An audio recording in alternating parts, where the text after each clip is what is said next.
insostenible de futur i de democràcia destrueixen les nostres muntanyes i boscos, trasbassen els nostres rius, destrossen el nostre litoral,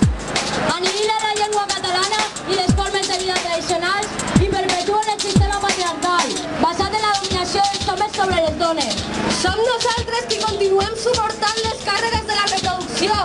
i dia rere dia patim violència de gènere, a casa, a l'escola, al carrer i al treball, pel simple fet de ser dones. El capital, dissenyat des dels centres de poder, estén els seus tentacles sobre el nostre territori,